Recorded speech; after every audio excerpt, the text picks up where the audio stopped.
Hello, everybody, and welcome to Honey Badger Radio. My name is Brian. I'm here with Allison, and this is Maintaining Frame number 144. The Bar is in Hell, where we're going to Mhm. be looking at a video. This was a request given to us by, is it Richard Pierre? Of To res- course. yeah, to respond to If it's this. esoteric, it's the great indoors. If Mm, it's sheer masochistic bullshittery, it's Richard Gere. yeah, yeah. And neither is like bad. It's just different flavors. And I'm not saying that great indoors' esoteric stuff doesn't lead to some interesting conversations. Sometimes it's nice to occupy the space and the cerebral cortex a little bit more than the Mm-hmm. amygdala. Mm-hmm. Sometimes that's a good thing. So Yeah. neither is bad. You're all good. But yeah, it was Richard Gere this time. So yeah, we're gonna be responding to this intersectional feminist YouTuber, Bryony Claire. I think we responded to a couple of her videos before, and Mhm, she is more she's not so much a female dating strategy feminist as she is a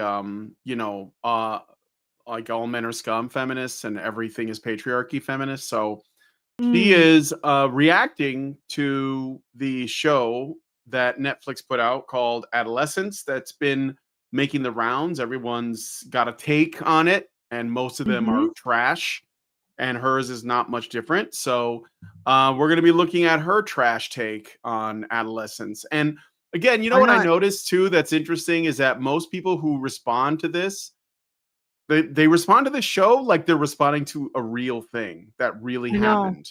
Like everyone treats it like it's real. And it's almost like they think that if they do it enough and with enough like loudness and enough sound and fury and enough frequency that people that have two brain cells to rub together will immediately be like, you know what, maybe this is real. Because Mm, everyone keeps saying it. Like literally this movie or this show has been tabled as a must-see thing in the in Parliament in the UK mhm, Parliament. They were like, "We're gonna watch everybody. This should be in schools." It's like it's a show that is lying about reality, but mhm. it's so well performed, and acted that people are like, "This must be real. It must be real things." So, of course, Bryony is no different. I know that we haven't even gotten to this video yet, but I watched it because I had to. And you're welcome. And I want my, hours of life back, even though the video is only 45 minutes. I feel like I'm going to be like dealing with this for days, just like Mm. the impact of having to watch it. But it's crazy to see feminists react to content made by feminists and then like regurgitate the talking points that the feminist created content puts out there as though they are giving a unique perspective, even though they're literally just saying like it's just like a it's like a human centipede that doesn't have an end because it's just like assholes and mouths connected in a circle, and they're all just fitting in each other's mouths the same talking points, and it comes out the other end like it's and they think they just did something new, like, oh, here's a new take on toxic masculinity. Meanwhile, same exact take, Yeah. and no questioning the premise at all either. It's just like the premise is a given, guys, because look, I saw a movie about it. I saw a TV show. I read a book. It's Mm, almost like they know that there is a reason why it's important to control all of the narratives in our culture. And if anyone tries to make something that stands outside of their specific, walled garden of content, then all of a sudden it becomes like verboten and they can't talk about it because it's not operating within the ecosystem of bullshit that they have created. And and that's what that she's reviewing something that she would have written, yeah, but she still has criticisms, you know? it's an So ecosystem with one life form, yeah, yeah. an ecosystem of one. Oh, man. Yeah, this is it is a feminist production of reality, and now they're doing a feminist interpretation of a feminist production of reality. Right. Oh, boy. And they're saying, "Oh my god, guys, so real. It's so real."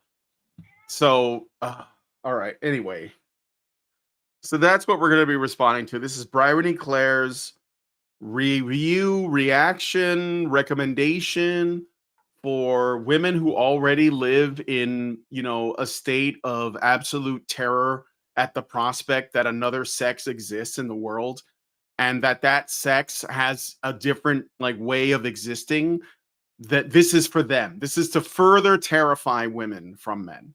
And not just men, but the masculine frame completely is like, Mhm. like you should be afraid, and that's what the show is for. So Mhm. anyway, Okay. we should get into the video. Do you Oh, want say do you want to John do the Doe things says first? Pat Brown's review is possibly the most disgusting take I've seen. Let's see if she can beat that. I don't know who Pat Brown is, I but don't I know who wouldn't Pat be Brown. surprised. I don't know about his review. We'll see. Yeah. I can't. So we can't comment on that. Apparently, there's something worse than this possibly floating out there. Oh, I believe So it. let's take heart in that. All right. So if you like the show, you can support it at feedthebadger.com/support. We still continue to grind out this content because you continue to support us. So do so at feedthebadger.com/support. And if you would like to send us a message, the very best way to send us a tip and a message is at feedthebadger.com/justthetip. So feedthebadger.com/support to support the show, and feedthebadger.com/justthetip to give us a comment and a tip. All right, let's I guess just All dive right. into it. All right, let's get into the time codes here. So she introduces the topic. It's like 30 seconds. So we'll just listen to her introduction. One of my patrons recommended the show Adolescence for this big video I'm working on, and oh my goodness, I'm so glad they did because I watched the entire thing yesterday and I need to talk to you about it. This video is indeed full of spoilers, but I also understand that sometimes it's easier to watch a commentary video about something as opposed to the thing itself. Like I do that when it comes to horror movies, for example, if I can even sit through those. Like, for example, The Substance. I am way too squeamish when it comes to body horror to have watched that, even though the feminist discourse around it would have been amazing for videos, as many people have demonstrated. Yeah, okay, whatever. So she's squeamish. I think that's probably not an unimportant detail, but let's get into the first clip. So let me see, this is like 2 minutes and 15 seconds in. So she's sort of setting up the opening of the show. And of course, there are spoilers for the show in this video. I don't know how much of it we're going to see because I'm jumping ahead at points. But if you had any interest in watching Adolescence and you don't want to be spoiled, just bear that in mind. But Oh God. I watched the whole thing. I have no interest in the show anyway. I'm sure that it's well acted. I'm sure that is, something praiseworthy, but I'm not crazy about like the actual narrative. But anyway. Go into this kid's bedroom and you see this like child. They look like they're about 10, 12 years old maybe. I'm arresting you on suspicion of murder. And they're interrogating this kid, Jamie, who gets brought out of bed and it's revealed that he's wet himself. Once again, solidifying just how young and childlike this kid, because they are a kid, is. And it's revealed that the child, Jamie, is 13 years old. They put him in the police car and the family follow. And the thing is that the cops in the car, they're trying to give him advice. They're trying to say, you need to get a solicitor. They're actually trying to talk him through to calm him down because he is so obviously this scared, timid, little, frail child. He looks so... Okay.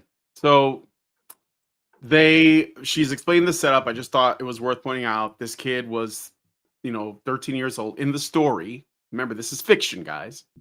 And the police show up and they scare him so bad that he pees himself. Okay. Fair enough. And then they, put him in the car, and while they're in there, they're trying to calm him down by making suggestions or recommendations or whatever. Okay, so let me jump ahead to the next time code here. This is just so you get because she references back to this point later. That's why I'm bringing it up now, because there is this thing where this child, at least in the story, apparently goes from timid, fragile, scared child to dangerous, almost like a man. Like it's like that, like they're crossing into two worlds between boyhood and manhood, and they're presenting two different sides to this same kid. And I think that's why it's important that we saw that first part of it, because it's the way that they're presenting the story. And bear in mind, again, this is a fictional story done by people with a feminist perspective on masculinity. So we bear that in mind when we see how the story unfolds. All right. So next is 432, where she talks about the trial, as it were. This is like episode 1, day 1. Okay. What is she used dead then? Why would you ask that? Is she? Oh, yeah, she is. And we think you know that. Were you attracted to her? No. Did you go and see her? No. And bring up the CCTV footage. And this is where the solicitor's like, I think that we should take a break because he knows if there is CCTV footage that they are bringing up now and they've just identified him in this image. Oh yeah, this kid is guilty. But Eddie and Jamie are just like, well, we'll just keep going. It's fine. Because Eddie is so convinced after what his son has said that he hasn't done anything wrong. He's not done anything. Why were you following her? He's denying it. And then we All right. So again, she's playing through like the various like things that happen in the story before we get into her claims about this. I think there is let me see, 5 minutes in. We'll jump ahead another 2 minutes. So 6:51. I'm sorry that I have to jump around a lot, but her videos are long-winded and she, just drags things on. So watching this, just how normal every day was, how normal everything was. There was no morning thing. There was no nothing about this. Jade is being questioned by Bascom and Frank. Wait. They ask- Can we stop for a second? yeah. So she's asserting that nothing, like this was just normal. They treated this girl being stabbed in school as normal. Yeah, because they're okay. So one of her main critiques of the show, and I think it's kind of stupid, but one of her main critiques of the show is that the focus is on the boy as the perpetrator of this crime and not the girl who was the victim of the crime. So the girl being murdered is sort of like it's the reason for the story. She is the flashpoint. And I guess the show doesn't show any of that because it's all an investigation after the fact. And she's like, well, why isn't there mourning of this girl? Like, why don't we know about this girl? What's her story? And it's like this thing with feminists where they're like, why isn't the female character the main character, even though the story is about demonizing the boy? But the story is about demonizing the boy and basically all of the men in the show. Like, it's not even just the boy that's the problem. There's like little jabs at every male character. So essentially it's why can't we demonize men without making them the focus? Yeah, exactly. Why can't we make them the villains without giving them too much attention? Or any attention or any relevance to anything? Well, because you want to offload responsibility onto men by demonizing them. They're your scapegoat. So unfortunately, the scapegoat is the star of the show.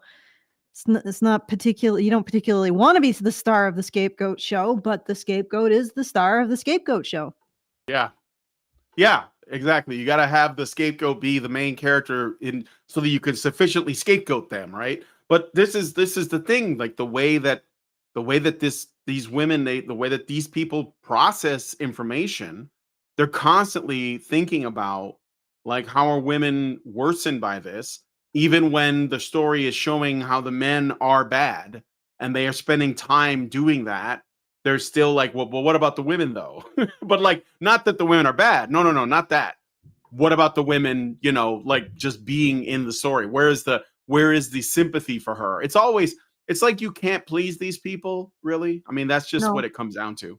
But it's an ever-moving target. And it just sort of reminds me about the complaint about the lesbian romance in which, they always have to have an evil male ex to put in some actual conflict into the story. And it's, because you can't have an evil female ex in a lesbian romance. Because it's not just about the romance and it's not just about the tension and the conflict. It's also got to make a message that relationships between women are utopian. So there you go. Yeah, exactly. If you want any conflict, it has to come from a man. Yep. All right, let's play the rest of this clip.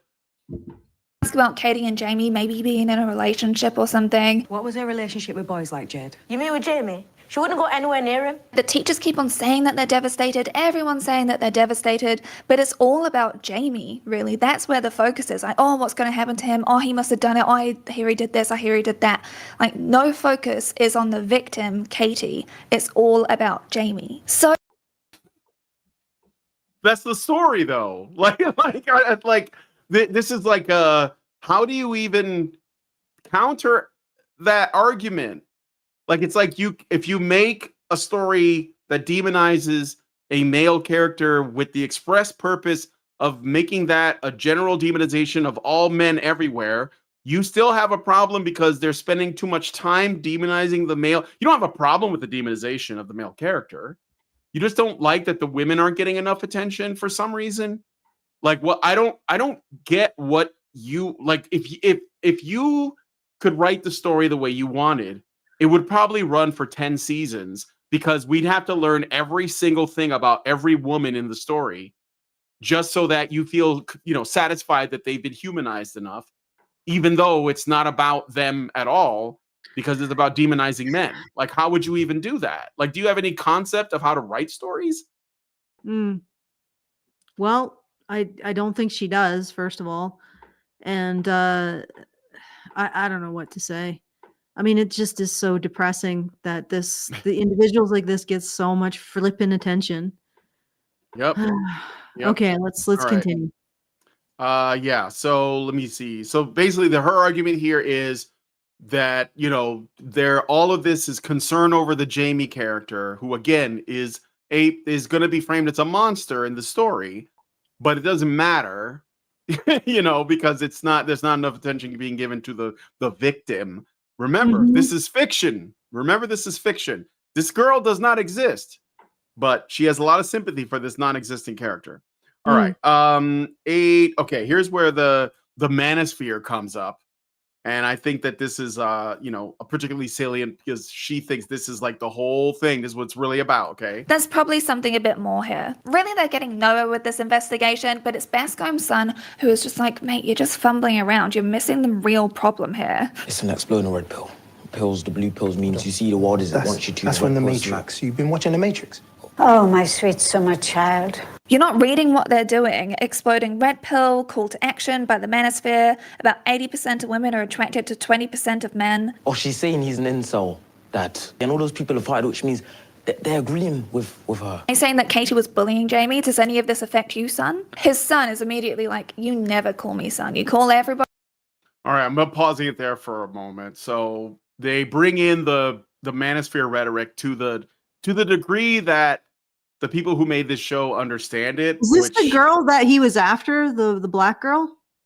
Or no, one of them? the girl who was killed was a white girl. The black girl was like a friend, I think. Yeah, the UK, I've heard that they've had a really big problem with knife crime, like white boys knifing white girls. Yeah, it's big really problem there. With white boys from intact families that are just living in small town Britain murdering white girls. Yeah, I hear that. That's an epidemic. It's an epidemic. It's a big problem. Over there. They had to ban knives. Problem. I remember. Yeah, they banned knives for a while because of it. So, okay, but anyway, so this boy, the son of the detective guy on the case, is explaining to him the red pill and that she called him an incel, and that's why he did this, because we all know that when you call somebody an incel, they fly into a murderous rage and they usually kill people with a knife. That's why they use it constantly everywhere to insult everyone. That's right. I mean, it's laughable how little they understand all of this stuff, anything even remotely to do with the Manosphere. Like, I don't know. I mean, the incel condition or the community or the population of incel men don't really have a lot in common with the Manosphere as it pertains to guys like, Andrew Tate and Fresh and Fit and stuff like that. And MRAs, like, they're just completely, their only thing that they share in common is that they're populated likely by a majority of men, and that they have an understanding of the issues that men face. And that number is growing all the time. And it doesn't, as long as those issues are ignored, that's not going to change. But this show and its widespread popularity and all that is only serving to support the fact that they're still avoiding this conversation. They're still just trying to like silence it or shame it or condemn it or make it illegal or whatever. You know, like Mhm. in England, they're gonna probably pass some laws because they're totalitarian AF over there right now. And this show is gonna be used as like essentially it's going to be like exhibit A. Like here's this Mhm. piece of fiction that we created that like literally describes what's actually happening in our Let's world make and how policy it's off of meant. this. Let's make Yeah. policy off of this fiction that we've Yeah. constructed. Yeah. I mean, they were already doing that. If you consider where all of their feminist studies came from, that basically was fiction too. Now they're just not even lying about it. Yeah, we're just going to make shit up. And then we're going to make sure that you pass laws based on the shit we made up. So, and again, this won't address anything. So, And they've shut down juvenile detention facilities for girls. And they're yeah. going after prisons for women. So you're going to be living in a society in the UK where boys are considered to be terrorists by virtue of being boys, and there's no justice oversight over women. Mm-hmm. That's going to be interesting. That's going to be an interesting experiment. We'll see. We'll see how it goes. Yeah. Yeah, see Seems how like a it goes. bold strategy, Cotton. Let's see how it works out for him. Bold Yeah. strategy. All right. So let's let his son, who's clearly like, more like soft and less toxic and dangerous. He's talking to his dad, and his dad calls him son. And of course, now we're learning that even this father is not a good man because none of the men can be good on the show. Son is Well, the immediately black man like, you can be, never right? Huh? The black man, the black cop is good. Yeah, the black. No. I mean, somewhat like they're more enlightened than the Okay. white people, but they're still men, so there's still a problem, and they're gonna touch on that. This is actually really, if you're paying attention, you can see what the people who write and direct this stuff think the way that they think the world should work, and that's what they're putting in their fan fiction. But the black man and his son, they have a better relationship than the white man and his son. They are better people in terms of their moral standing in the hierarchy that these people have created, but they're still men, so there are still problems. They're not like the women.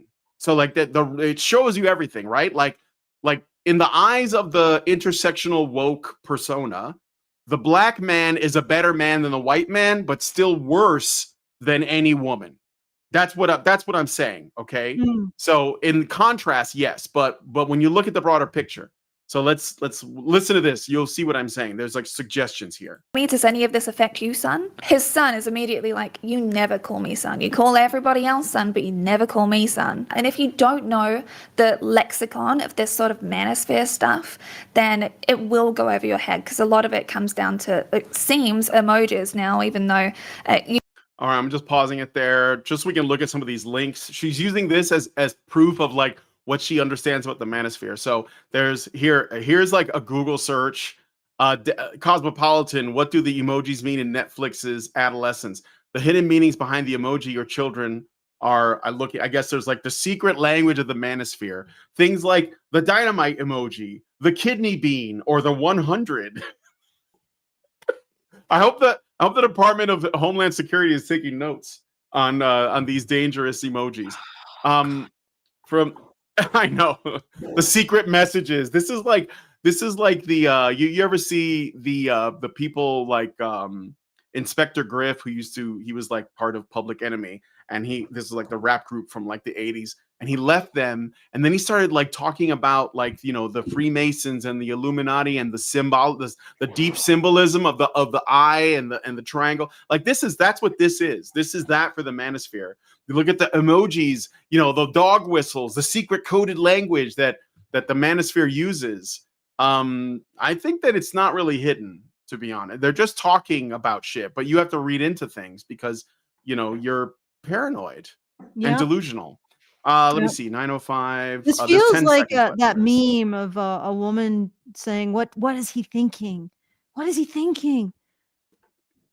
And he's thinking, "Did I close the door Did I latch the door at work when I left? And she's Yeah, like, what is it? is he Yeah, thinking about? what is he thinking about? Another woman? Yeah. Did I make sure to turn on the security Yeah. system? You know. Trying to remember what side quest he needed to do on Skyrim when he gets back up. Yeah. Okay. So let's listen to 10 seconds more. You can use different words and stuff. Like there's a whole encyclopedia you can dive into. So encyclopedia comes, she references Men Who Hate Women and Extremism Nobody is Talking About by Laura Bates. So Laura Bates is her Laura Bates. reference. Yep. You know, Laura it's interesting Bates. because as soon as I saw the way that they made up that boy, I was thinking Laura Bates. Because I think I wouldn't be surprised if she was. Oh yeah, the this is person going they to give went to. her excuse to get him even younger. Like she was Mhm. slumming with the 15-year-old boys. She's like, yeah, this is old meat. This is a little tough. It's a little bit jerky-ish. I need to get the young tender shoots. And this is Too going to give her. old, do not want. Yeah, she's going to get her. This is going to allow her to get access, sexual access to even younger boys. But you know, nobody's counting that. But yeah, I was thinking of Laura Bates the instant I saw how they made up the boy. You know that the boy is fully made up, right? Makeup. Yeah. Oh, for sure. Face to body. That's why he looks well. He looks. He's intended to look very attractive, shall we say? So he's an Mhm. attractive, very young boy. Mhm. Just like cuties, right? You Yeah. can see the hoof prints of this kind of crap. That's a different kind of fetishization because when it's girls, it's there's a different way to approach it. But yeah, I do think that there's some weird fetishization of this young Fetishism. man. Well, I Yes. mean, you take a look at him, and why did they choose that particular shade of lipstick? Mhm. Like they're really going for kind of a gothic, killer look. You know what I mean? Like they're really hitting the hibistrophilia plus the pedophilia angle. It's actually a little bit freaking disturbing just seeing that. And the other thing that occurred to me is when you were talking about how he seems so fragile in the beginning, it's almost Mhm. like they're trying to take away boys' vulnerability entirely. And Mhm. they're trying to suggest that it's sinister and creepy and it Oh, hides a secret absolutely. evil. That's kind of what comes out later when he like loses his temper. That's exactly the point. Is to like take away the innocence. And there's a few Yep. ways you can do that. And one of them is to try to present them as adults, in Yep. some like with some adult agency when it comes to males. I got a super chat from Anemic Royalty who says for $1.99, Ralph Nader is uncircumcised. That is all. Well, good for Ralph Nader. Who's Ralph Nader? Does anyone know? I don't know who that is. I know that name from somewhere, but I'll look it up. yeah, okay. I know it too. It's off the top of the net in my head. Mm-hmm. All right, let's listen to the other. There's like 5 seconds left of this clip, I think, and I want to make sure I didn't miss anything. So Really with this manosphere nonsense. And DS Frank says exactly what we're all thinking. Involuntary celibate stuff, it's the Andrew Tate shite. This is the real issue. And guess is it? Ralph Nader is an American political activist involved in consumer protection, environmentalism, and government reform causes. It doesn't frickin' matter. The system is dying. Okay? Nobody's going to care when everyone's starving. All right, let's keep going. So anyway, she says the Andrew Tate shite. She says this is the issue, okay? guess what she notices? The exact same thing that I did, that everybody's going to remember Jamie and nobody gives a toss about Katie. Because that's exactly what we've been seeing, because that was all I was thinking about, as I talked about in this video here. Everyone just cares about what's going to happen to Jamie. So Bascom goes back to Ryan. Yes, they want to see justice done. That's the typical thing. Like the thing is, there's nothing that's going to happen to Katie except decomposition at this point. Like nobody cares. It's not that they don't care about the fact that she was killed. It's just that there's no further conflict. There's no further question in that. So they're thinking, is justice going to be done with this boy? Is he going to be thrown into jail for his crimes? That's what's going on, Yeah. If you want Katie to be the star of the show, then Katie would have had to have knifed him. Oh, What? She's not. If Katie went to knifed him, she wouldn't go to jail because she's in the UK and they don't jail girls. So there. I mean, if she knifed him, then she would become the center, and whether or not the knifing would be punished would become the central conflict, and she would be able to be part of that because she was the one who did it. Is what I'm saying. Yeah. But we can't acknowledge women's violence against men and boys. So how could we have that story? That's right. All right. So next clip is her talking about the scene where Jamie, that's his name, right? He's talking to the the therapist or the psychologist or whatever. That was the one that with the scene, parts of the scene were posted on X. And so we'll take a look at this. It's all accused. If I did it. Don't worry about the frozen frame. That's her, the YouTuber. She's probably trying to avoid a copyright, so she's just putting up. Yeah, look at the lipstick on this boy. Yeah. And why didn't they just slap some garters on her and a little lacy number? No, I'm not fucking kidding. They're sexualizing this boy.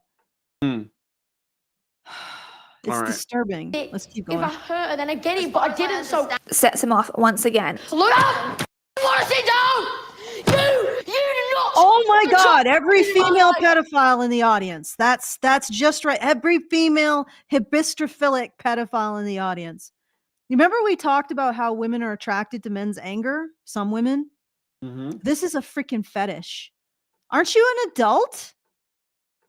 Why are you cringing away from him? Establish authority. He's a child. Yeah, but she's afraid of him. Then she's a weakling and a coward. That's the thing that's interesting about this. So okay, I'm trying to look at this as just a show. So looking at it from the perspective of filmmaking and writing and not necessarily what they're trying to do, which is essentially get us emotionally invested in fictional characters so that we can take a specific stance. So if you're telling a story and you want to really increase tension, why is it in horror films, for example, really good horror movies will have female protagonists? We call them scream queens or final girls. Well, one of the reasons why it's really effective to have female protagonists in horror films is because of our natural inclination to, sympathize with a woman that's in danger. It's just way more effective. If she's being chased around by the slasher guy, Leatherface or Freddy Krueger or whatever it is, Dracula, coming into a room and she's powerless to resist him. We're supposed to be made more afraid by the fact that it's a woman because we see women as more vulnerable and obviously weaker than men. So this is and some people have done a twist on that, The Ring kind of inverted it, and I think it did a good job, but usually, or The Exorcist, but usually you have a final female character and a protagonist, and you have whatever the killer is, whatever it is, the monster. The only way to do it even more, take it another level up ahead of that in terms of the tension building, is use a child. But they very rarely do that with children because, they do sometimes, but it's usually for whatever reason, in a lot of older horror films, it was a step too far to put children in danger like that. Unless you had, unless you were doing it in a really creative way, like Poltergeist or whatever. And I'm sure you guys have some examples. But what's happening in this is actually interesting because what they're trying to do is they're trying to make this woman, who is a grown-ass woman, she's an adult, put her in a position to be afraid of a 12-year-old boy, when normally a 12 or 13-year-old boy would be the most the most vulnerable person in a story that involved tension like that. I watched The Mist not long ago, and there's in that story, in that movie, there's a father protecting his son. His son's probably 10 years old. And the one of the things that keeps the people on edge watching it is they're worried about whether or not the child is going to make it, because they're kind of expecting that the father will sacrifice himself to protect his child. And this is what you'll see in other things like The Road, for example, or the Shogun Assassin. But how are they going to do this? They're trying to invert this. They're trying to make the boy the adult and the woman the child, because it's the only way we're going to feel like afraid for the woman. And they are trying to do that. And you could tell by how they shoot her expressions, like they're cutting to her reaction here. And also later when they frame it to where the boy is standing over her. But it doesn't, for me, it doesn't work. But it is what they're trying to do, I think. Well, of course, and I still insist that this boy is being sexualized as an adult male. He's being put in this position of that's possible. like having that kind of adult power over this woman, and it's not wrong. Let's finish this, and I'll give you my thoughts. All right, let's listen to the rest. Get that in that little head of yours. Saying all of these exact same talking points, which we hear all the time in the Okay, Manosphere. but wait a second. Why would they have to? Those are supposedly Manosphere talking points. But go ahead. Why does the boy have to assert that she doesn't get to control his life? Like, if it was a girl and a man, would we have the same reaction to the girl asserting that the man doesn't get to control her life? No. But the premise is that he's starting from a position where his life is being controlled by this woman. Right? Okay, but here's the other thing that I wanted to say. This is exactly the problem. So if you're going to present women as victims and not authority figures over boys as young as 12, 13, if you're going to present that, then what you are creating is a Peter Pan system in which boys no longer have any authority whatsoever. Like, they don't, in fact, what you're doing is, because most boys, they only have a mother, they only have female teachers, all of their authority is female, and now you're saying there is no authority over boys, right? You see what I'm saying, Brian? Because you're wanting women to be victims of younger and younger and younger boys for whatever fucked up reason. You guys are sick, but regardless, you want women to be seen as victims of younger and younger and younger boys. That means women don't have that perception of authority over those boys. Of course they do. They absolutely do. What you're really constructing is a situation where the people who have the authority have none of the responsibility for their charges. What a surprise the UK would do this, considering that they don't even consider it rape if that woman had sex with that boy. They don't even consider it statutory rape. They don't even consider it that at all. I don't even know if it's illegal there. I looked at the actual statutes. I'm not even sure what it would be qualified under. I don't even know if it would be considered a sexual crime. It might be a gigantic loophole for female pedophiles in the UK. I'll have to look through the statutes again, but it really disturbed me the first time I looked at it. But it wouldn't be classified as statutory rape, because in order for it to be rape, it has to be a man and a female, either a girl or a woman.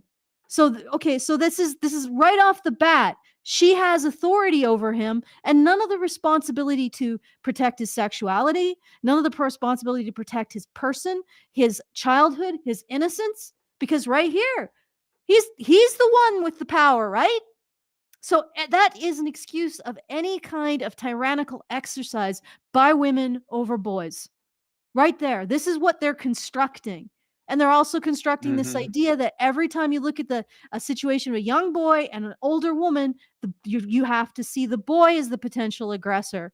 So again, in that scenario, there's no legitimate authority that boys can look up to. So we are constructing generations of boys with no legitimate authority, nobody to look up to, not even the women, because the women have no responsibility to them.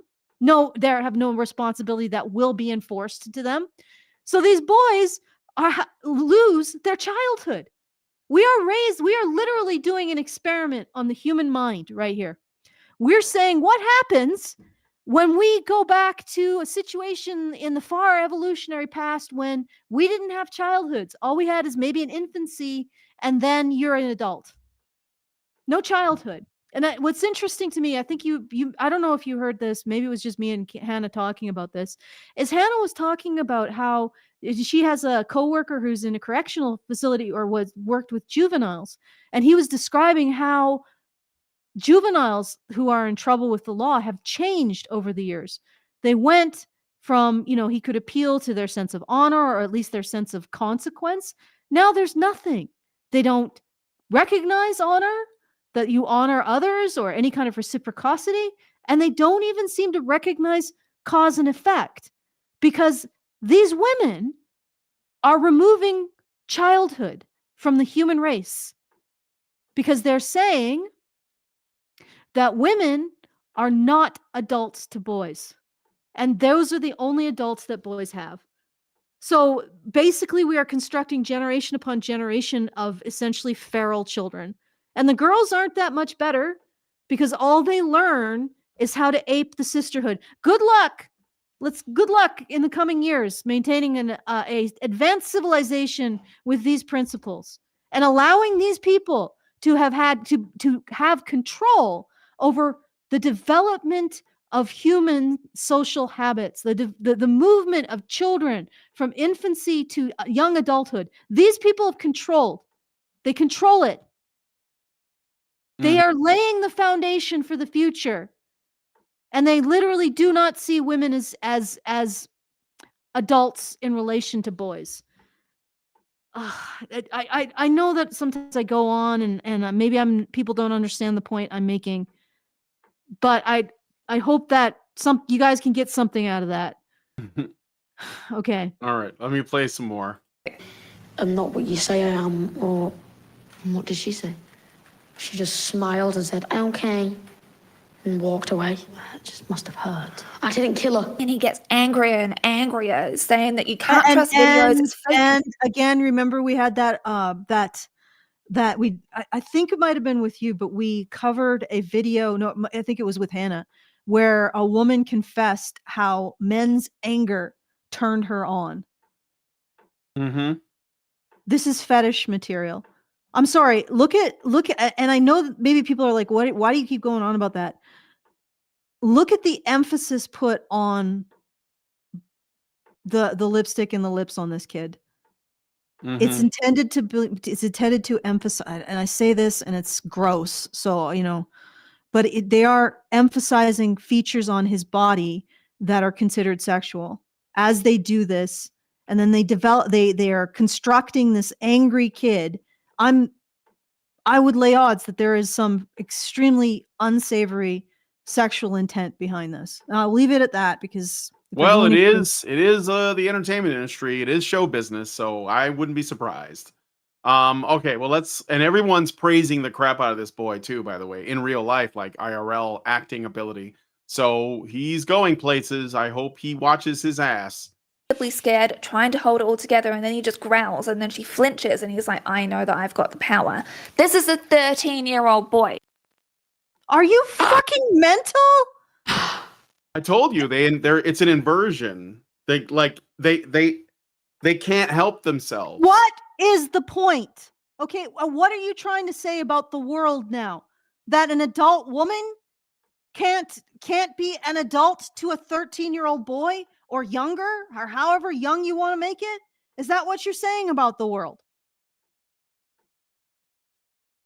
This is making me really fucking uncomfortable.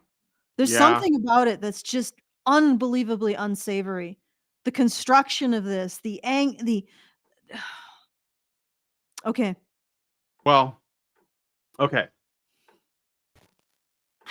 And he's from a pretty normal family. And it turns out that Tommy, Ryan, and Jamie were being... Yeah, she says he's from a pretty normal family, which should be something that would say, well, yeah, then why would this happen? It makes no sense. But no, she just says, like, it's a real thing. Like, oh, look, even kids from regular families that have a stable home with a mother and father, they could turn out awful. It's like, yeah, but you're talking about fiction. Like, this is fiction. This is not statistically likely in the real world. And yet you see it happen in fiction, and then you try to gaslight your audience into thinking that this thing that happened in a fictional setting could also and on top of all that, he's from a normal family. It's like, yeah, but this is made up. Yes, it's made up. And if they went by statistics, it would look a lot different, let me tell you. Yeah, like massively different. If they went by what was actually most likely to happen in reality, it would look a lot different, right? And there probably would be some kind of sexual abuse by a woman He probably would be the child of a single mother. He probably wouldn't be white. I mean, if he was, he would definitely have been raised in a man desert, which is the real problem. Because this is the funny thing. The UK is trying to make it out that it's the influence of men that's the problem, right? Like the influence of the manosphere, as opposed to the complete absence of actual men who care about these boys in their lives. So they know, the UK knows what's coming out of the man deserts, right? And it's going to get worse, but it chooses to focus on the least plausible scenario, the least plausible source of the problem. Yep. I'm trying to think. It's like you have a gigantic river, like a tsunami coming your way, and you focus on little Timmy with his squirt bottle. You're like, oh, you're going to drown everyone with your squirt bottle, little Timmy. Meanwhile, you ignore the flippant tsunami coming in. Like it's absurd. And then again, you're right. It's these feminists are seeing this as reality. By the way, look at them sitting down. She's probably 6 inches taller than him, standing up. Oh, for sure. Why for sure. doesn't she stand up? And she Because also it doesn't have the appropriate effect if she's sitting down and he's standing up. That's literally why they did it. That's like it was to create this emotional reaction. That's why they shot it like this. That's why. And then like there's a guy comes to the door, he's outside the room, and she waves him off like, "Oh no, it's fine. I got this." And I mean, so like there's still like she has power to like stop this, but this right here is the emotional payout right here. This is what you're supposed to feel. This is why this clip was the one that was viral on X. And people didn't see it. Like they just were like, "Oh my god, that kid is scary." He's like, "No, he's a child. He's upset and no one's helping him." And like, Yeah, I mean, nobody's in and this is authority. fictional. No. Like, and what they're essentially saying now, ladies, inadvertently, is not only can they not actually vote to construct a society that's functional, apparently they also can't be mothers of children. They can't actually occupy an adult role when it comes to children. All she needs to do is stand up, right? Even if he's taller than her, just stand up. Stop submitting.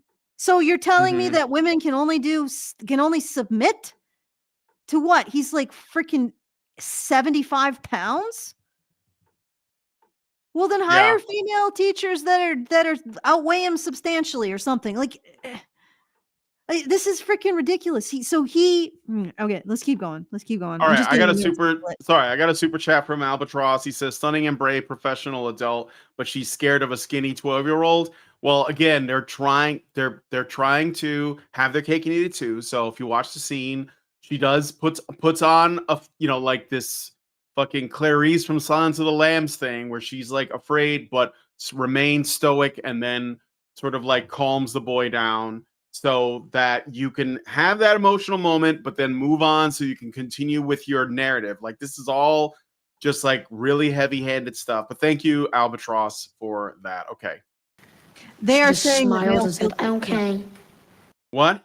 They are saying that male kids are evil. Yes. Particularly white male kids, but male kids in general. And walked away. That just must have hurt. I didn't kill her. And he gets angrier and angrier, saying that you can't trust videos, it's fake news because videos can be manipulated these days. She was a bitch. Even you can see that. What was that? Hmm? What was that? Like, isn't that not true that videos can be manipulated today? Like deep fakes are a thing now. Yeah, sure. Well, again, we have to say that because he is okay. So let's look at it this way. This kid he's no longer a child. He is an avatar of the Manosphere. So everything that he says now, he is just there as the template from which to regurgitate the talking points of the Manosphere.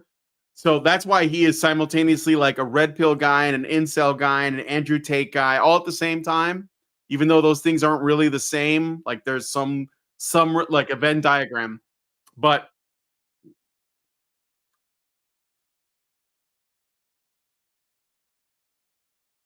no, because you can't have that. Because like if you this is the thing that they do that's probably the smartest move for them, is that when they discuss the manosphere or the red pill, they never talk about the MRAs, because they couldn't bring it up. We would, like, our talking points are not refutable.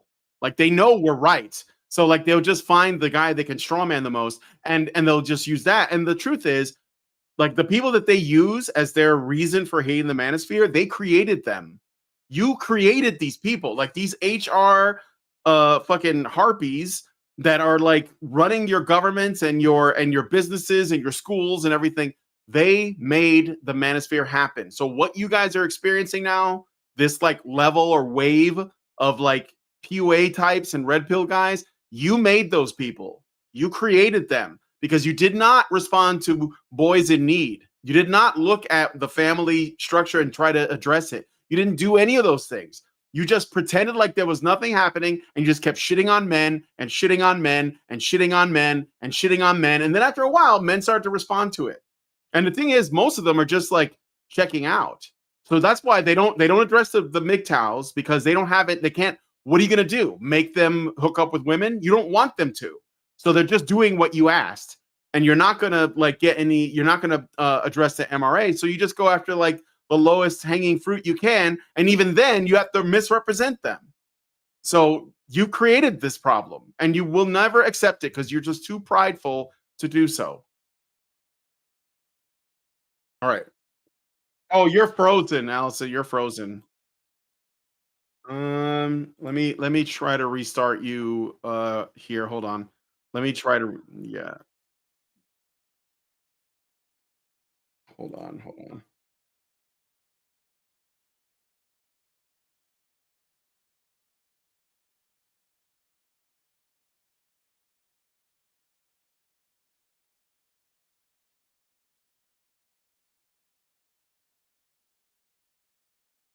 Eyeliner, like the whole 9 yards. Like if that was on a girl, you would say she's being sexualized by the actual the story that's happening. And I think that's where the creepiness is coming. It's he's just a kid. You know, you are the adult. But then again, you said that she did regain control, right? She calmed him down. Well, yeah, I mean, she kind of like, well, we'll watch. I mean, it is an adult versus a child, so. But let's play some more of this, okay? Let me see, yeah.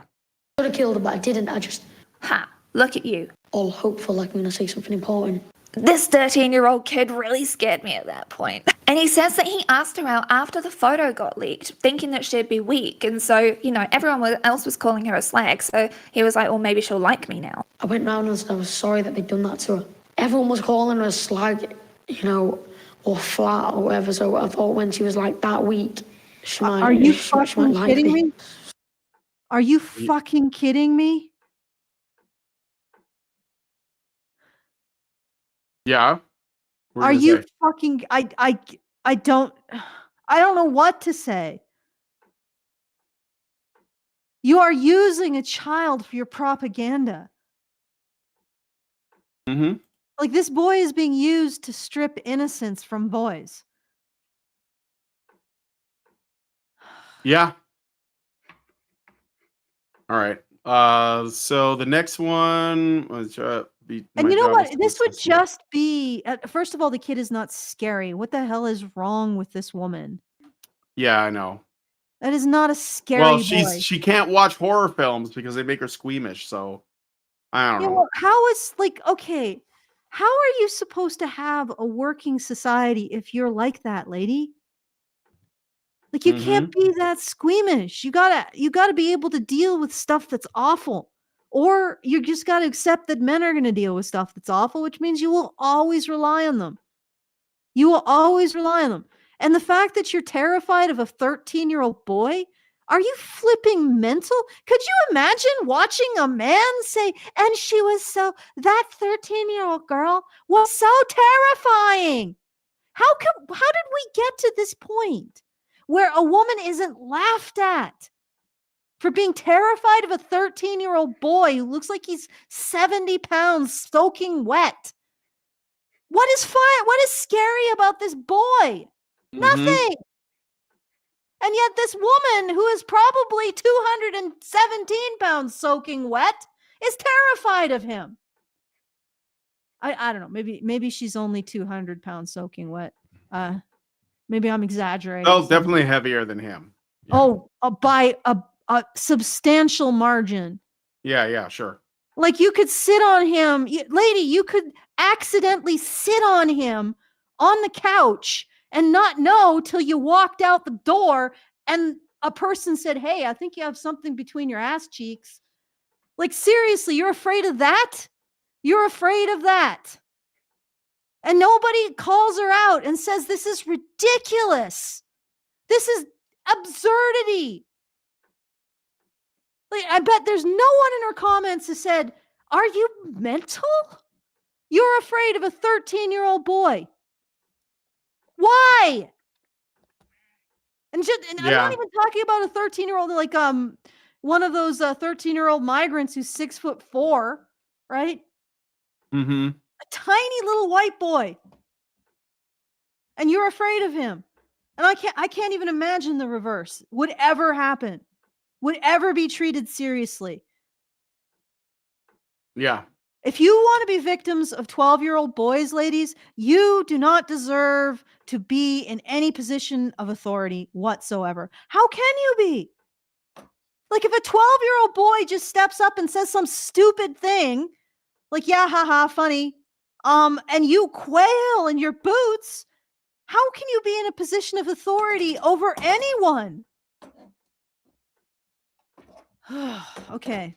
All right, let's play this clip here.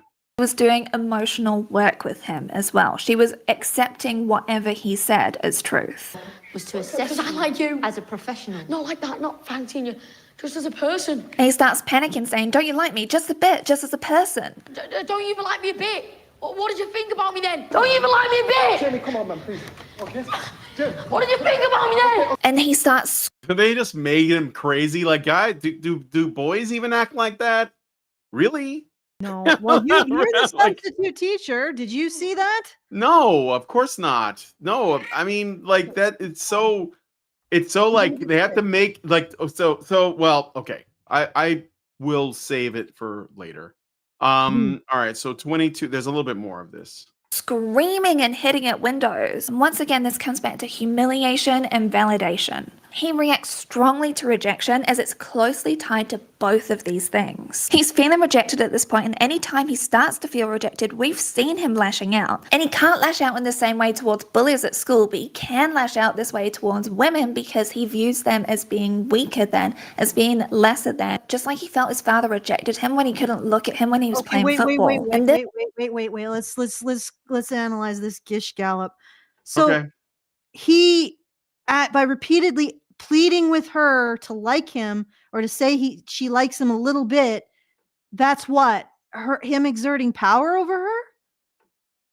Because he sees her as weaker. And also remember, this boy is not, she's not talking about the boy specifically. This is an avatar for the Manosphere or all men. To put simply. Okay, but you've constructed this scenario in which this boy sees this woman as weaker in complete defiance of reality. Okay, so the fact that this boy sees this woman as weaker is a feminist construct by the creators of this show. Mm-hmm. It's not reality. And also, how is he seeing her as weaker? Okay, so you're essentially saying, I think that she's calling back to him saying that he went after the girl after she was socially ostracized because he felt that she was weaker. Okay, let's just imagine that this boy does exist. All right. Why would you assume that this is the average behavior of a boy? Yeah, if this boy exactly. exists, he's psychotic, sociopathic. He is an anomaly. Oh, that's impossible, Allison, because this boy came from a regular family with a father and mother. So obviously, this is not just normal, but like boys that don't have those that sort of ideal upbringing are probably worse. So that it's almost like here's a boy that has all of the ideal factors and is a absolute mess and is potentially really violent and hates women and sees them as weaker and all that. So could you imagine how awful it would be if you found a boy that didn't have the ideal conditions? Like, this is the picture that's being painted here. It's not supposed to be reality, obviously. So they're going to take, they're going to put this, they're going to make this advocacy for something. What is this advocacy? You're going to show this to boys, and what are you going to tell them? This is you, unless you avoid the manosphere or some shit. That's what they're going to do. Yeah. That's what they're going to do. They're going to show it to boys and say, this is you, unless you avoid listening to anybody but us. Mm-hmm. All right, let's listen some more. This whole thing is talked about so much in the book, which I've talked about once again in this video here, by Matt Brown, which is She Is Not Your Rehab, where women are seen as the fixers of men. Girls are meant to placate and heal boys. Them saying no is unacceptable because they aren't getting that love and intimacy from boys or men. She is Right? arguing that this is the average behavior of boys. Mm-hmm. Well, if girls and women are men's rehab, you're doing a shit poor job of it by your own admission. Like you're saying that he demands that he be rehabbed by women. Well, obviously, whatever women in his life are not helping him at all. And then you're saying, well, he doesn't have the right to demand that. Well, he doesn't have the right to demand that we fail him completely. That is not, it's not that we're failing him completely. It's that he doesn't have the right to demand that we not fail him completely. This is more excuses for failure. Mm-hmm. Hold on a second. I'm just looking something up. Okay, what? Shall I continue? No, it's okay. Okay. So I'm jumping ahead to the next bit of 32, 36. Let me see. Is it so? This is going to be presented to boys in the UK system. They're going to be showing it in schools, which, by the way, the school system, they were just complaining in the UK that a lot of schools just show movies, and now they want to show this movie. So like they're already doing a shit job in educating kids. Like just like the United States. I'm not just throwing shade one way. I'm just I'm going to spitball here. All right, as a result of this failed Western society experiment, are we going to get to the point where not only women won't be allowed to vote, but they won't be allowed to raise children either? Mm-hmm. I'm just putting it out there. Just a question. Well, I mean, obviously you can't if you can't be seen as being an authority over a child. Yeah. All right, let's go here. My dears. She's the one that has to carry the burden of being bullied for the fact that she is Jamie's sister. Was it them lads? Yeah, do you know them? It's always the lads, huh? Look, if they cause you any trouble. Dad, everyone causes me trouble. Jamie's sister. They didn't leave. They didn't take her to another school or anything. She's been horrendously bullied this whole time. But she has to be the one who has thought all of this through and say, no, we shouldn't leave because no matter what we do, this will always find us. We're staying here. Okay, so they ask her what she wants to do, and she's the one who decides, and that's still oppression. Mm-hmm. If you don't want to actually live as an entity that makes choices in your life, what's your purpose? Like it's like these feminists, they're at war with the invitation to be alive. Yeah. And to make choices that have consequences. They're at war with that. Oh, good Lord. Okay, let's keep going. Let's get into the father, because this is like the take-home thing, and I predicted this, and I was right, which is what they're going to land on is on the show is that Jamie is not. He is a product of the father in his life, which is statistically like just not likely at all. But they got to invert that. So normally, if there's a child that is having some behavioral problems or there's some dysfunction, it's usually because there are problems at home. And the most common way that manifests is a father that is absent, either because he didn't stick around, or more likely the mother has essentially kept his kids from him in some way, kicked him out, they got divorced, she got the custody, he doesn't know that she's got kids, whatever it is, right?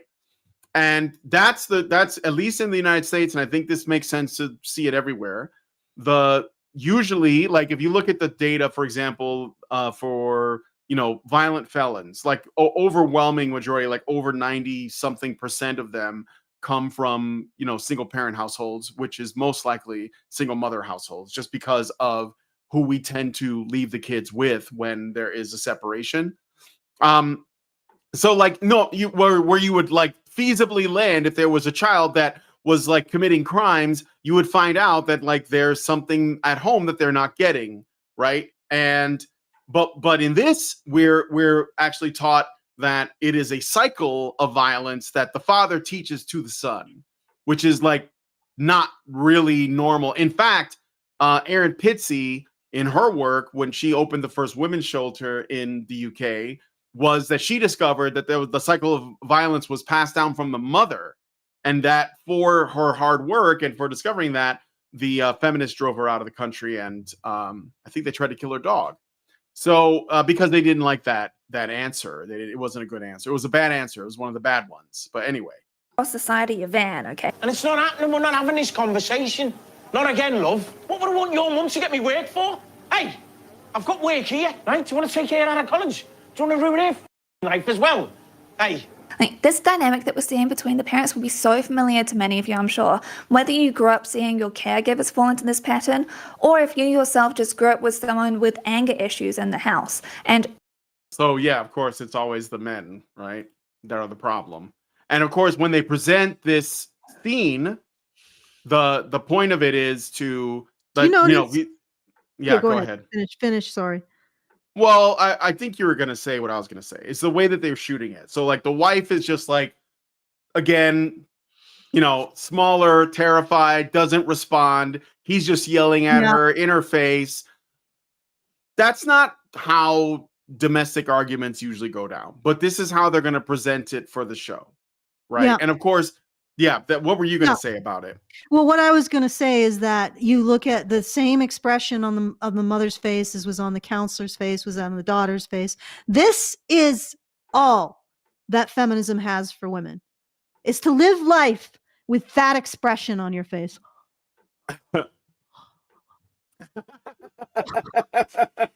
Fuck you. Fuck you all. Yeah. Okay. Let's keep going. This constant walking on eggshells and trying to make things extra nice to make sure that they feel appreciated enough so then they're not set off in any way. You're preempting any potential bad thing and making things as nice as possible so then there's no way that they could possibly lash out at you. And this role of the person to make everything extra nice often falls onto women. When you're watching this show, oh, good Lord. Okay, the UK statistics are basically made by feminists, so they're useless. But in the US, where there's still something like freedom of speech and people still push back against bullshit, they found that women are the most controlling partners. I think they've also found that in the UK, but it was a while back. Mm-hmm. Women are the ones who are controlling, and it's men who have the greatest amount of anxiety during a conflict in a relationship. All right. So this is absolute bullshit statistically. They're just inventing this shit. And it's as much as feminists frame men in a particular way, they're also framing women in a particular way. They're inviting women to, Brian laughed at when I made that face. They're inviting women to live in that and be only that. And I want no freaking part of it. Screw off with your crappy gender roles, feminists. All right.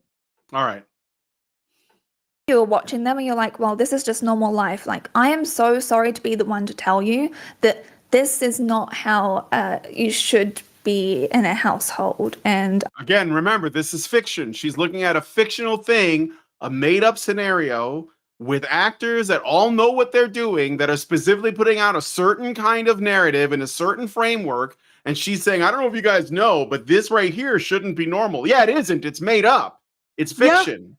Yeah, I mean, Like, you're it's- looking at a dramatization of the feminist version of reality, and you're Yeah, saying you're- this shouldn't be normal, and it's like it's not. Yeah, you're looking at a lie, and you're telling us that this, despite this literally being a lie that we're being shown in a dramatic way to emotionally manipulate us, you're trying to say, well, you know, I know that this really happens, and it really shouldn't. It's like, no, it doesn't actually happen to this degree. Like, when was the last time you saw a film where you had a white family that had a father and a mother and children, and they were like, they loved each other dearly and they did shit together? And maybe, like, if there was some, because there has to be conflict, that it's something external and the family comes together and solves the problem. When was that last? Because it seems like everything you guys put out is about division. It's about people like that are not doing well. They don't get along. There's infighting, and it's like women suffering in silence all the time. Just stop it. It's boring. It's boring, and it's derivative. It's like beyond tropey. It's a cliche of the highest order, and you still are amazed like it's some new thing that you discovered. Hey, look, I just found this new story. Did you know that women are oppressed in this? It's brand new. No one's ever done it before, and it's men's fault.Id you know that? This is why I don't watch anything anymore, because it's all this. It's all this. Anyway, let's let me see. I think 25. Yeah. I really hope that things are better for you now, because this is not normal. This is not okay to constantly be scared, really. That's what the women in this household are. So he is furious. So again, you're literally gaslighting people about a show that's gaslighting people even more. Like, I hope you're okay. What is this Grima Wormtongue shit? Like, I don't know you. You don't know my situation. What are you doing? Well, she's Anyway. talking to all of the victims of narcissists in her audience, I guess. Yeah, okay. That they themselves are definitely not narcissists, that are just trying to confirm their own, like, pathology.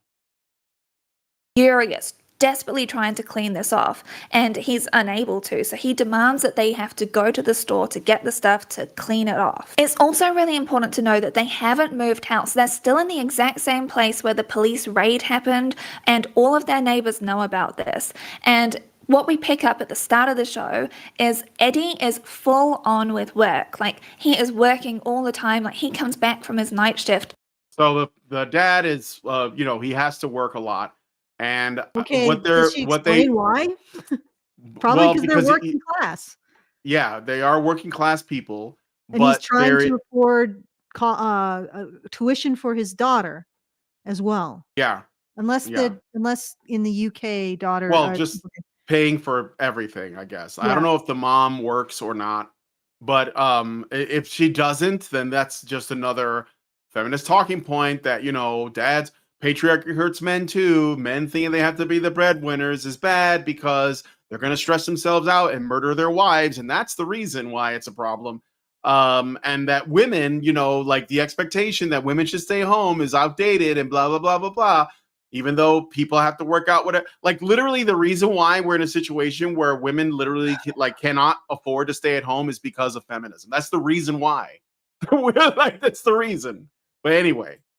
Just before the police arrive. But money problems get brought up with his wife, Christine, because, how many people are really going to hire you to do work for them when your son is a murderer? Especially in a small local town like this, everybody knows everybody else's business. They really do establish that, with the neighbors constantly looking over the fence at each other in like a judgmental as opposed to a neighborly way. Instead of him just going by himself, he drags his... All right. Let's see if I might have to jump up to another bit here. So this is 2613. There is a little bit more, so we'll stay with this for a little while. daughter and wife along with him. No about one's the had any dad, though, breakfast yet. primarily. To the store to try and find some stuff. And he finds someone for help to get this tag off his work van. And the guy he's talking to recognizes him and he's like, oh my goodness. On your side, you know. Your son's side, for what it's worth. I've seen the photos of her. But he doesn't recognize him in a bad Oh, brother. So, yeah, so some kid at the Home Depot, whatever, recognizes him. And again, all the men are bad, so he's on the father's side, which is the bad side. I don't know if you guys know, but the father is the reason for all of this. He's the cause. He is like the person that took away the innocence of his own son because he's a toxic man. And that's kind of like the twist. if Why you don't thought you that guys was a just twist. Step into this fever dream you've constructed. But no, you have to force it on everyone else. Mm-hmm. You have to force it on boys. And what are you going to tell them? This is what you are unless you do everything we say. With the moment, if you get a little bit of autonomy and have any control over your own lives, you become monsters, little boys. Yep.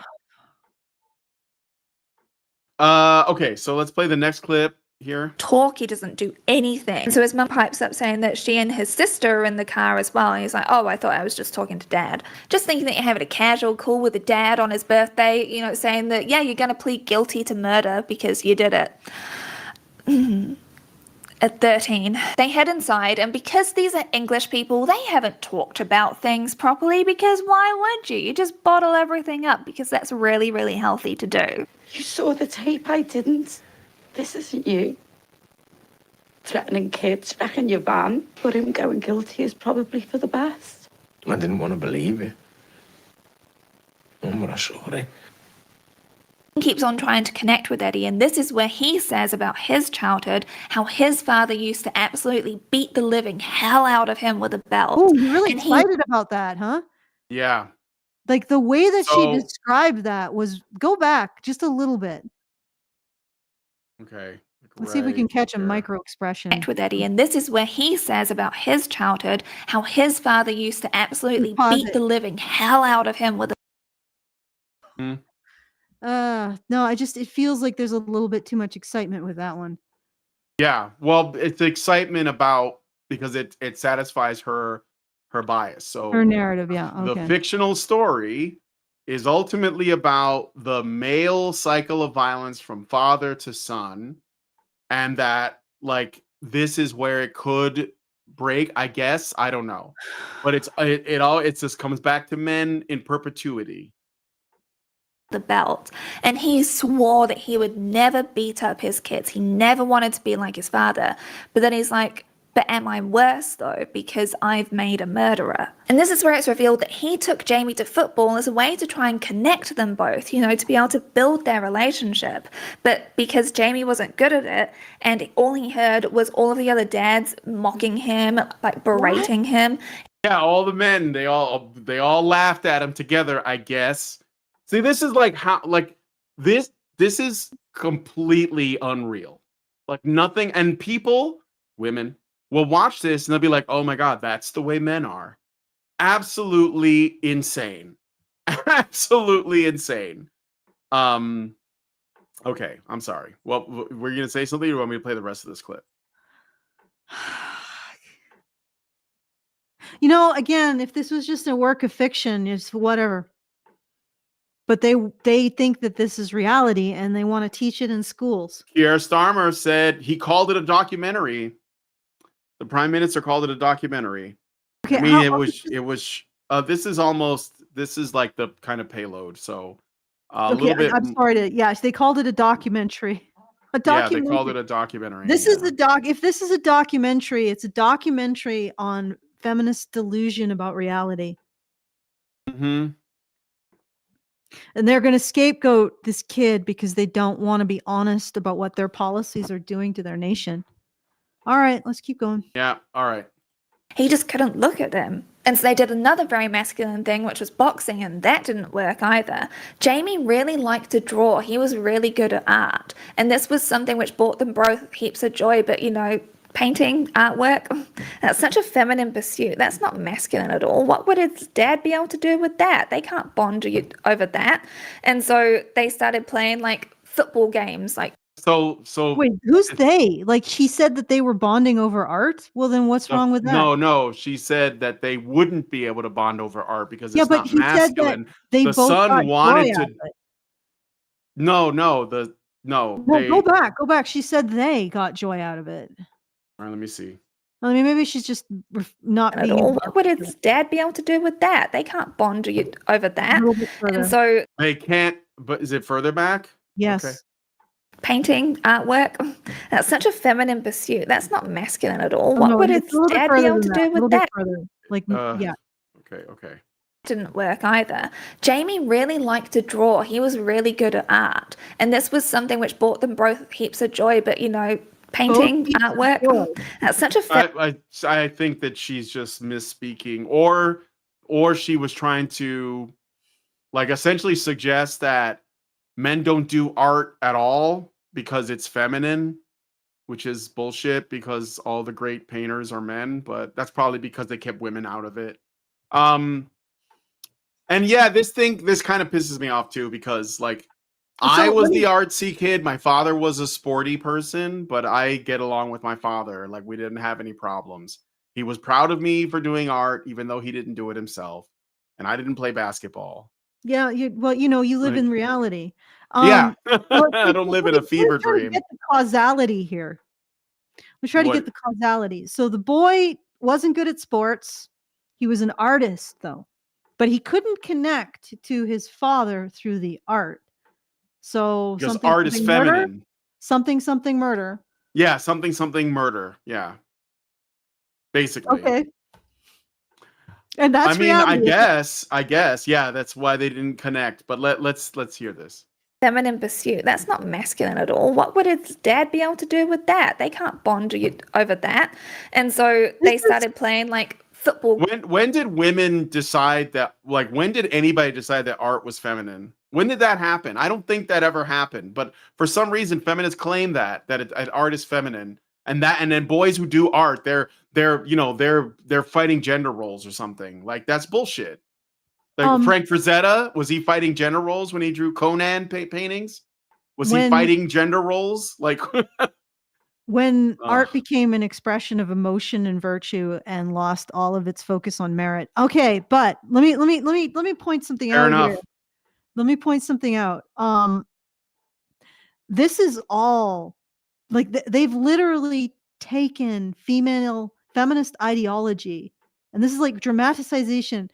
Okay, how do you pronounce that, Brian? Dramatization of feminist theory, the musical. Like, like even this. Oh, the reason why he became violent was because he denied his girl self. That's why it happened. It's femophobia all along. Yep. Okay. Yep. Okay. I do want this to be done. So yeah, this is the last clip. I just need another. Let me see. Like few 30 seconds. Games like computer games together, and that was kind of okay, but they still weren't connected. And that was when Jamie wanted the computer, and so he got the computer, and it's just like, well, all teenagers just lock themselves in their room. And it's like, I know that I did, but maybe not all teenagers do that. And Eddie said he had no idea what Jamie was looking at, and how Eddie, when he was just looking up videos for the gym or something, for like workouts, how he was starting to get that sort of red pill same stuff and saying how women should be treated. And I've told you in the past, this exact same thing happened. Yeah, this is just going on the internet, guys. The red pill's gonna get you. It's waiting. It's in the Facebook Reels. We're on Shorts right now. I'm sorry if you go home and beat your wife, but I didn't tell you to do it.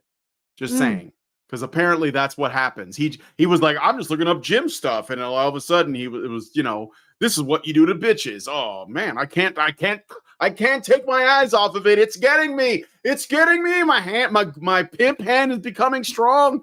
I can't stop it. I'm gonna go home now and use it. I gotta use it. The energy, it's in my hand. It's built up. I gotta spend it. This is so ridiculous. I was on the internet and it just turned me into a woman hater. Are you kidding me? Did you just see like women telling you about themselves online? Is that what it is? Just people that's telling the not- truth? Manosphere doesn't turn men into women haters. It's women online that do No. that. The Manosphere now, especially like the most popular channels, they're like super gynocentric. They're super blue pilled in a lot of ways. But that doesn't matter because it's not the right kind. That's what it comes down to. They want them to serve women their way. And they want them to not exist. Like this whole thing happened because men were not allowed to have their own spaces.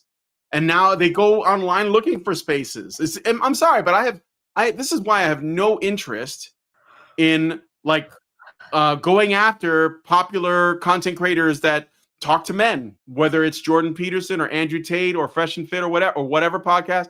I'm not interested because they exist because people like this drove men there. And I think that men are way better off over there with those people than dealing with these people. These people are monsters.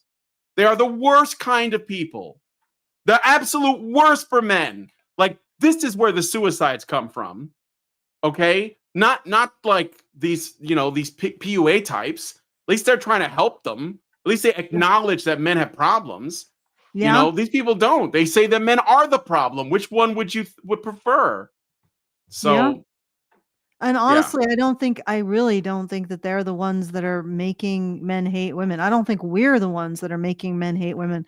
I think the women on TikTok are the ones who are making men hate women, if men even hate women. yeah. I'm sorry, lady, but this is a direct result of what women are saying about men overwhelmingly on the internet. Do you honestly think that, I don't know, back in the internet Stonehenge, when we were just still erecting like stone pillars that for like or computers or whatever, do you think that the men came on women on the internet and the women were like, we really love men. We really cherish them and we're so grateful for everything they do. Or even just, I think, men have generally helped me in my life and they've made my life better. And I like my male friends and my family. And I really think that they should be supported in their issues. You think that men came upon an internet like that and then were just, oh, these bitches, I hate them. Like, really? That's so bad, batch. Yeah. This is like, you think that there's nothing that men are it's just coming out of nowhere. You can see all of the TikToks in which women say the most vile crap about men. And then we even have feminism, which says vile crap about men. You look into all of the feminist conjecture around domestic violence and sexual assault, they think that men use rape and domestic violence to enforce patriarchy. And it's really interesting because now they're saying, oh, it's the internet that does that. Well, how is that? I mean, this is a common feminist refrain well before the internet.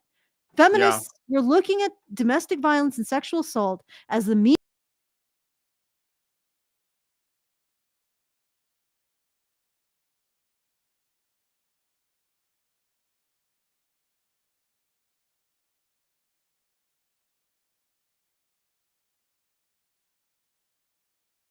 Mm-hmm.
Mm-hmm.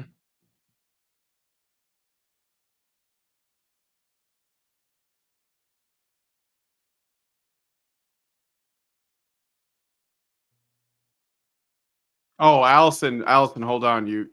It happened again for some reason. Hold on. Let me. You froze, but that means people can't hear you. All right. Hold on. Wait. You're not Okay, all right, okay. all right, all right, all Now, right. now, Okay. now. Okay. Because they know they need boys and men. They want to bring in this crap and they want to say that this is your behavior unless you do as we say. That's what it's about. And Mhm. it's despicable. I honestly, any boy or man listening to me, if your society doesn't give you a place, doesn't recognize your unique value and worth as a boy and as a man and your masculinity, then it doesn't deserve it. The end. You don't have to hate anyone. You just have to recognize your worth. Right? Is this woman worth it? No. Is she worth going to work every day and making sure there's potable water? No. I mean, you're probably still going to do it so you have it, but is she worth it? I don't think so.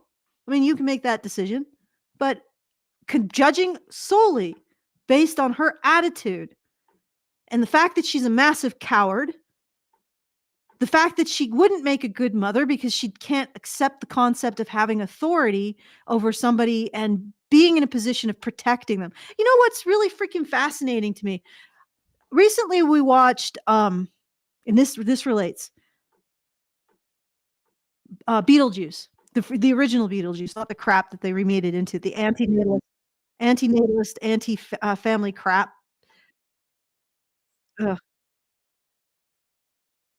Okay, but the original one, Gina Davis's character at one point, after being sort of molested by Beetlejuice, says she's not concerned about herself. She says, we need to keep that man away from this younger girl. So she is occupying a maternal spot and maternal authority, maternal protection. This woman can offer neither.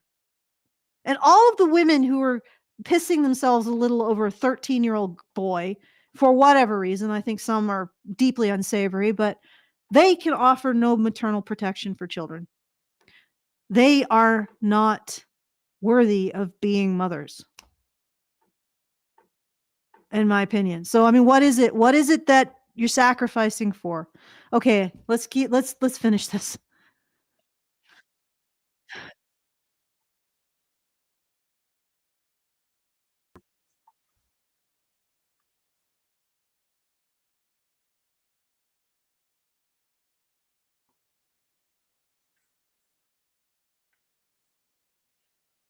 What the heck?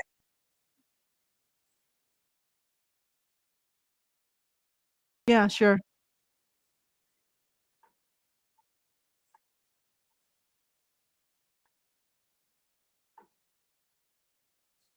Get that sort of red pill same stuff and saying how women should be treated. And I've told you in the past, this exact same thing happened to Brandon because Brandon's always been interested in finance and like financial independence and all that other stuff. And those sorts of ways. She was a lesbian.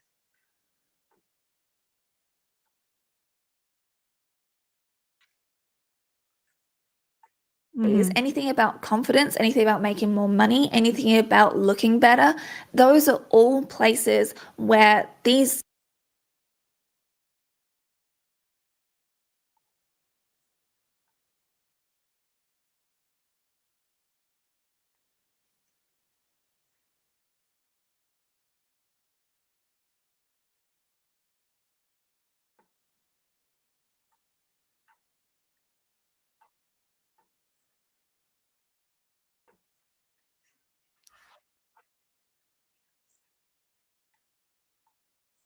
It's interesting because I guess our content doesn't classify because we don't talk about looking better.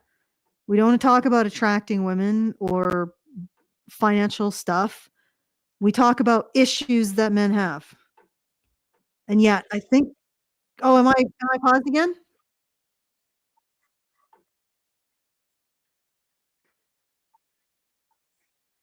Okay.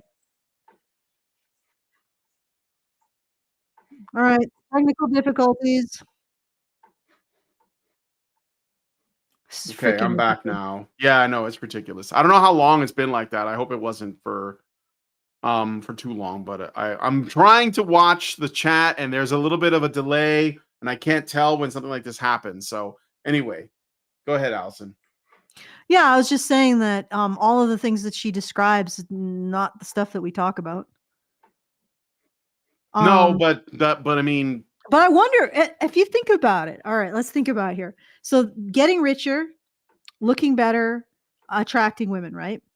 And then she says that if you look at this content, eventually you'll end up in the manosphere. Now, is that because the manosphere is some kind of evil entity lurking on the internet? Or is it because they're actually able to give men stuff that works when it comes to attracting women, making money, and being attractive? Because here's the thing, like at some point, like the way they're defining the manosphere is basically wherever I get uncomfortable as a woman. Now, if let's say they actually do know what attracts women, what makes them want to stay in a relationship and all of that other stuff, if they actually do know, but it is seen by these women as being unflattering, wouldn't that explain why there's this connection? Like at some point, men have to understand what women want. And maybe that's unflattering to women, which is why she's saying that, which is why manosphere content keeps getting when a man does a search for how to be attractive for women, at first it's blue pill stuff, but eventually, it gets purple pill, red pill, and eventually he's in the pickup artists because they do it best. But she doesn't like it because it's unflattering. yeah. So at what point? No, so this is completely defined by her and her sensibilities. Yep. I know. It's just a thought that I was following. Yeah, to no, it's all right. whatever conclusion. I got a Rumble rant I want to read out really quick. Thank you, NovaFan21 for the $1. And he says, feminists seeing a TikTok of women being terrible people. It's not real. That's fake and scripted. Same feminists when watching a Netflix's adolescence. This is just like real life. Yep. It's that's true. Like those man on the street videos where the guy's like saying how much money, like how much money do you think a man should make? And all he's showing is like how removed from reality a lot of these women are, because they don't really know, like it's. And I say this without with no shame, because I think that if you're accustomed to men throwing money at you and stuff at you and growling at your feet and all this other like simp shit, I think that women like that are going to have like a delusional like worldview on like what the world is like. So when they say, "Oh, he's got to make $250,000 a month," you just share that online. If you're like, "Well, that doesn't happen. That's not real." It's like, yeah, no, that's literally like, I'm not saying it's widespread, but yeah, there are women that think this, and there are men who give them enough, like attention and their resources and whatever, that they would start to actually believe that. So like, this is not really only a problem with women that have unrealistic expectations, but it's also with men who just give everything away because they think that if they give enough to a woman that they might reciprocate. And some men just have money to throw away like that. And so yeah, I mean, it's a number of factors that come together on that, especially when you consider that we are now operating in kind of a global dating market. Like that means that like Saudi princes can just like fly in and fly. That happens all the time. Like women, Instagram models or whatever, Instagram thoughts, they get flown out to like Dubai for a weekend. That happens all the time. Like, let's not pretend like it doesn't happen, but also like, let's also like be, kind of like grounded in like, well, why does this happen? Where does, but adolescence, that doesn't really happen. Like what this is trying to portray, Yeah, real people saying things in public or on their channels is real. Adolescence is a fiction that was constructed specifically from a feminist view of reality, which itself is only a means by which to extort resources out of extremely wealthy men, men who Yeah. have money and clout. Like let's just be honest here. Yeah. Like feminism doesn't describe reality; it's just a set of tools to extort compliance out of men. Yep. And this is how they're going to use it. They're going to put it into these schools, and they're going to say, little Timmy, unless you listen to everything we say and put us first, you're going to turn into a monster like this boy. That's what it's going to happen. They're just going to keep using it for the same thing over and over again. It's like the monsters from Monster Inc. They use the scream to power their world. That's what feminists do. They use men's shame and guilt to power their world. So they just got to go out and they gotta stoke. They gotta seed the harvest of guilt and shame among the young boys, so that they can Yep. harvest it later. Although, to be honest, if Hannah's coworker is right and kids are just getting more and more feral, I don't think that's going to work for very long. I think you need something passing for a father to feel guilt. Okay, maybe that's the real problem, is that they're finding out that kids without fathers Yeah. are, as we say, not necessarily nice people who care about others. Just putting it out there. Okay, let's keep going. Well, Are we done? I mean, that's basically it. I mean, she Quittering basically after this. Okay. essentially, yeah, she just says that, like, even if you're not a violent father, you can have a bad impression on your son by being a toxically masculine father. And basically, fathers, it's impossible for them to be good enough unless they're just not in the house. I mean, she doesn't say that explicitly, but that's kind of where it lands. And yeah, there's really no solutions as usual. It's just like, ladies, fear men.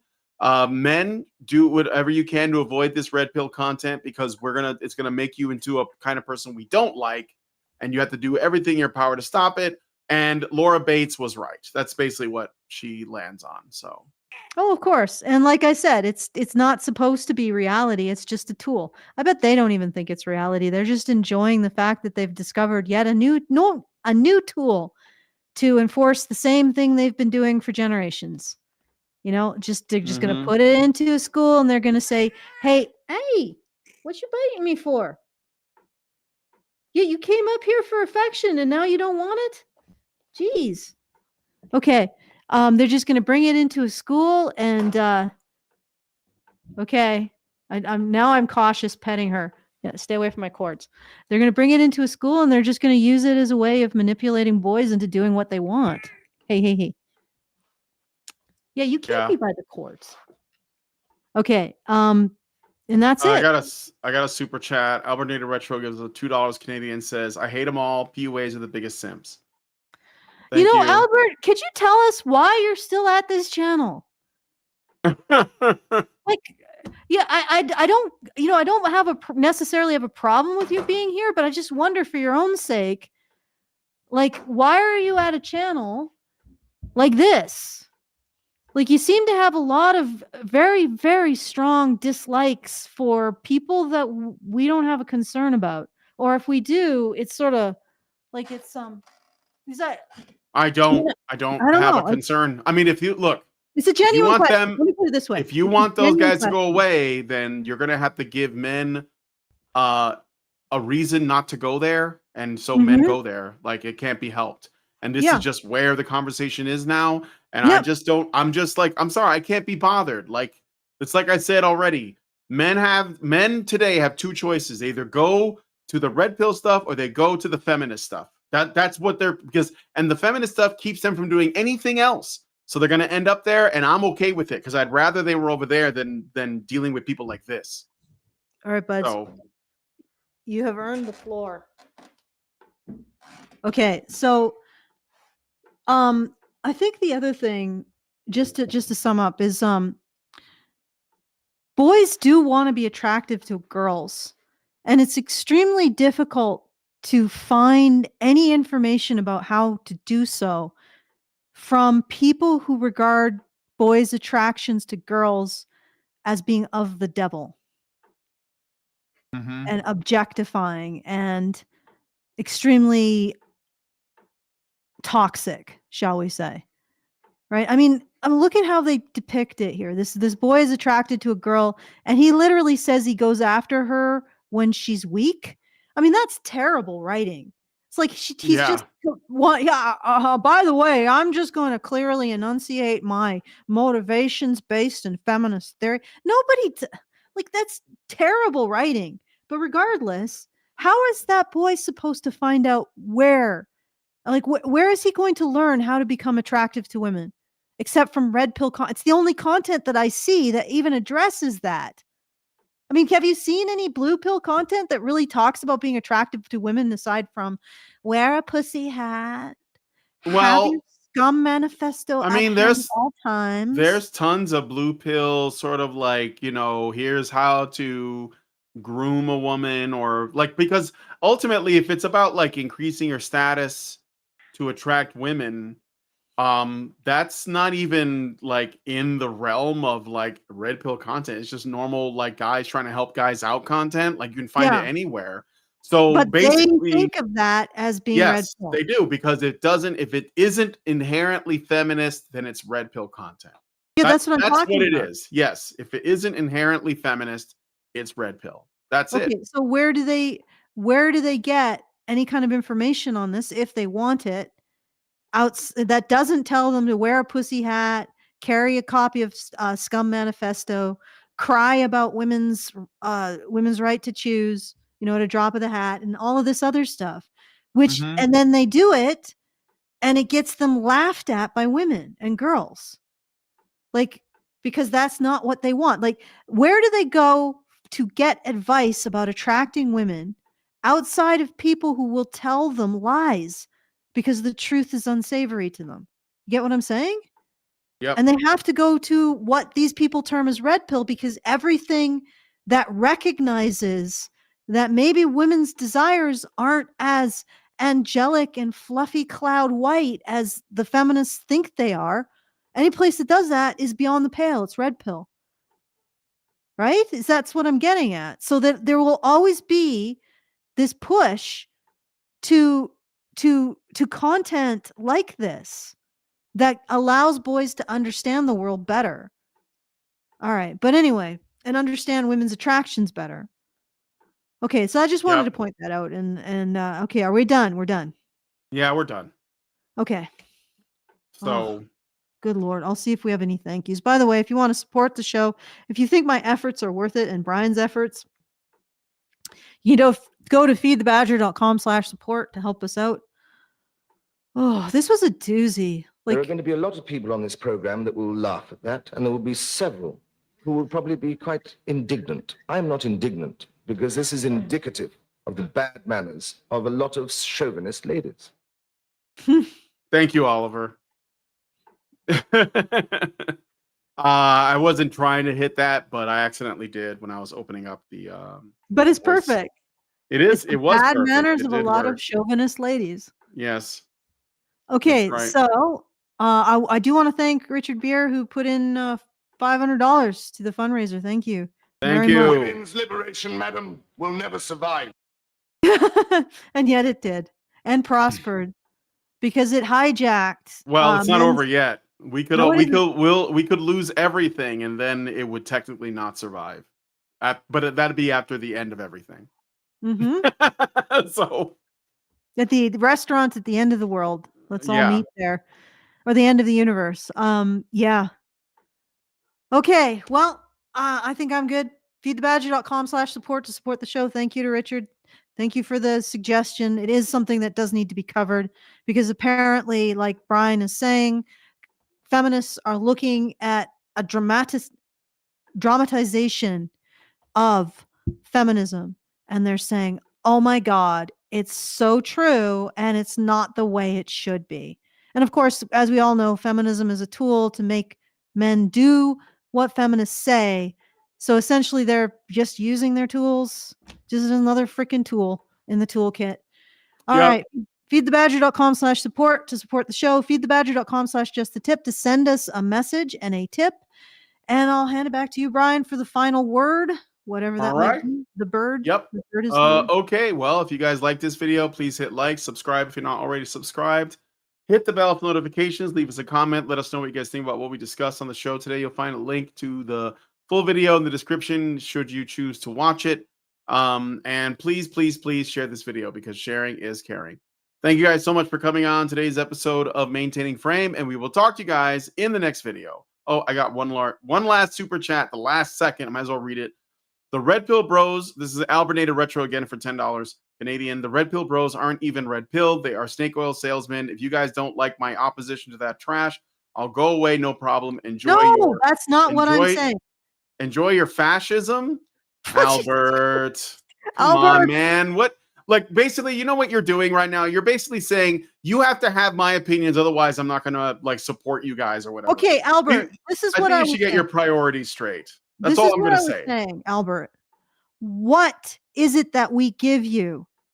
That what I meant is that we so offend you with some of our opinions about Trump, about Andrew Tate not being Satan, maybe, whatever's going on with him legally or what he says not being Satan, and probably also Peterson. I think there's other people that you've gotten really upset over, and not knowing who Ralph Nader is. I just forgot. That's all.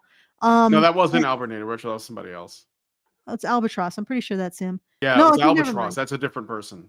I don't think it is, but maybe it is. Okay, well, regardless, my point is we so offend you. So what is it that you're here for? And I'm not saying you need to leave. I'm just curious. What is it we give you that keeps you coming back? Because that would be interesting to know. Anyway, that's all I have to say to that. Hopefully, I mean, yeah, like feel whatever you want to feel about it. We're gonna be here making content. You can watch, you can don't watch. I don't care. But like if you think that it's my job to stop people like Fresh and Fit, the Tate Brothers, or Pearl from making content, I don't know what to tell you. I don't have their clout.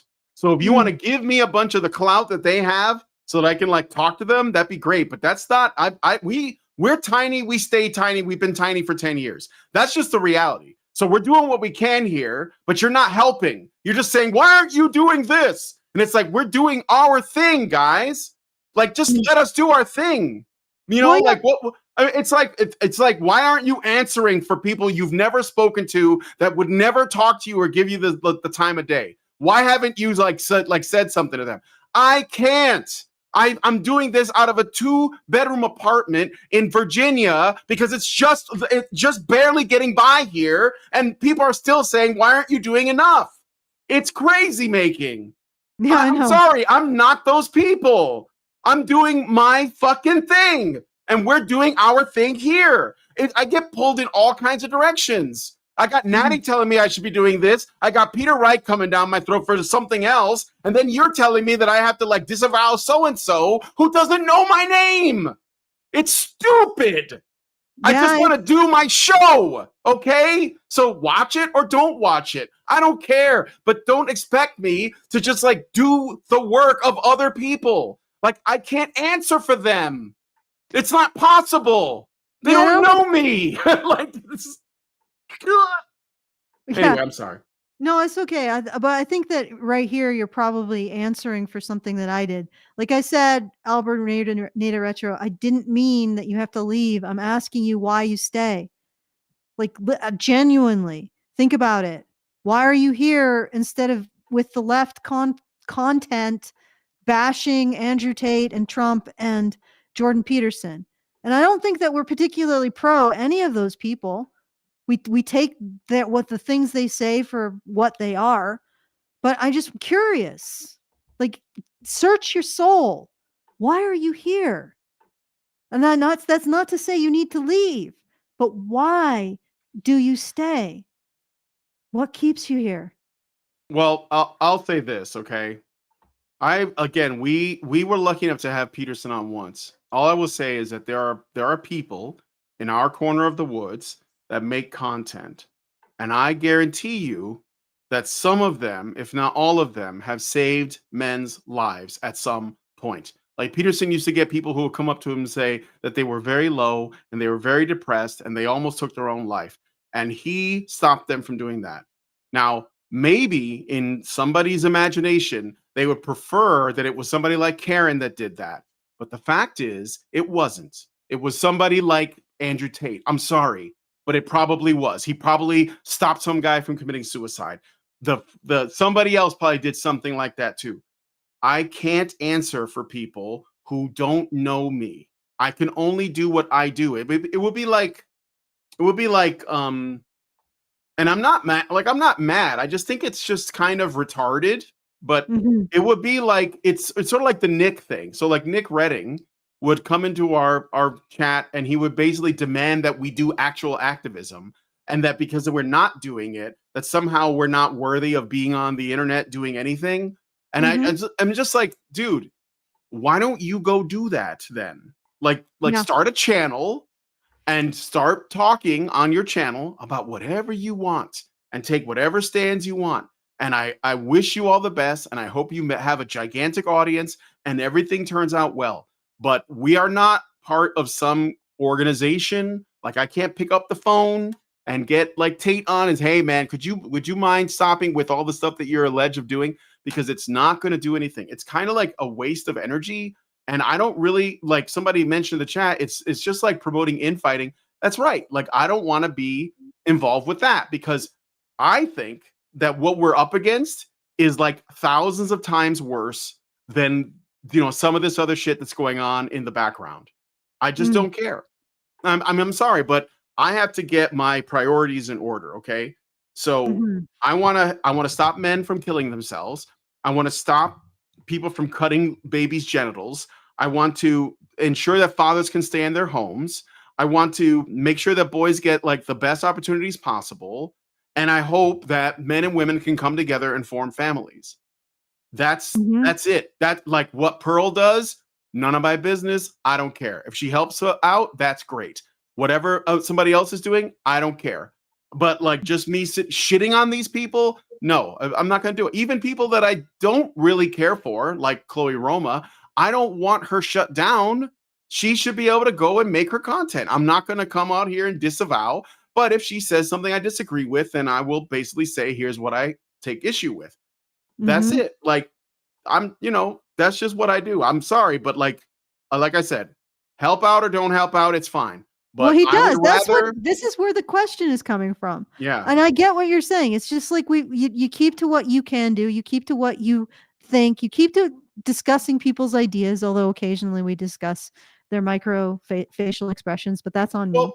Then the question becomes, like, if you're like, well, I don't like Fresh and Fit or Tate or Pearl. I mean, like, this is what I said earlier in the show. Like, when I was doing this, when we were doing this, those people didn't exist. They weren't on the internet at all.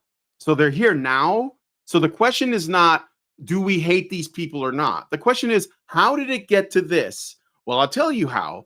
It was because of feminism. It's because of these HR harpies that have essentially over time done more and more damage and have demonized men more and more, where men are basically going to further and further extremes to find something that they can call theirs. It's not my fault this happened, and it's not even the fault of people like Pearl that it happened. It's literally feminists that created these people, and the next wave is going to be worse than this one is. So if we don't do something about feminism, then that's just going to keep getting worse. You see? So we're like, and I don't care about that. Like, the damage that is being done, whatever that is, really is only damaging feminism. It's like, it's not my problem, because I'm still doing things my way here. So, we've been here. Yeah, we've been doing this longer than any of them, but like the algorithm favors what it favors. So I can't do anything about that. Well, the thing is that for now, the algorithm favors men's question. Like, look at what she says. The algorithm favors how to become more attractive to women, how to gain financially, and how to become more attractive. More attractive to women, and how to get swole. Right. That is all about being attractive to women. Is about living up to their standards. It's about centering their standards, and that's not what we do here. We're not telling men this is how you live up to women's standards. We're saying, hey, maybe we should hold women to higher standards. So it's a different focus, and that kind of stuff gets a lot of attention. It gets a lot of play because there still are a lot of men who want to, get a woman in their life. They want to become appealing to men or to women. And that's very important to them. And there's nothing wrong with that. That should be important to them. But that's not the message that we're giving. The message is, are women good enough? Right? Are women worthy of the men that they hold to these standards? And also, is our society treating men in a way that's reasonable and logical and compassionate? In my opinion, I would hope also compassionate. I know that men like to hold themselves to standards. They like to be held to standards, but are those standards realistic, or are they a lie? Are you being held to are you being guilted for not doing the best that you can be? Or are you being shamed for being a man? I mean, these are the things that we need to talk about. These are men's issues. They're not how to become more attractive. They're existential questions about, is the society I'm a part of worth it? And if it isn't, is there a way we can change that? Or how does that need to be changed? It's a very different conversation. So, I don't know if Pearl would be equipped to have a conversation like that. Maybe she would be. I don't think Tate could even begin to really comprehend it. Peterson probably could, but he's in his grumpy internet granddaddy era. So, I'm not exactly sure where we'd go with that. But yeah, it's like, it is what it is. And really, all I meant was, why do you still come back? What is it we're giving you? Because it's obvious you're taking some value from it. And I'm really curious what it is, because it seems like you hate our opinions on a lot of different matters, and yet you're still here supporting us. Yeah. So I'm just curious. That's all I meant. I didn't mean to get it up in everybody's schnoots and make it into a fur flying thing. That's all I meant. But anyway, so with that, I think you definitely need to start winding down. So feedthebadger.com/support to support the show. Feedthebadger.com/justthetip to send us a message and a tip. And back to you, Brian. Yeah, I think I already did the like, share, subscribe, and all that. But okay, all right. Thanks, all right, guys, for coming on the you. show. I got to the point of waving and smiling, but it was just. Oh, I know. The end was snatched. It's well, the super chats come in at the last possible second, and it's kind of it's kind of either. No, none of that. That's okay. All right, we're gonna go, guys. Thanks for coming on. Men's right activists are machines, dude. Okay, they are literal machines. They are talking point machines. They are impossible to fucking deal with, especially if you have a couple dudes who have good memory on top of that too. Holy shit, you're fucked.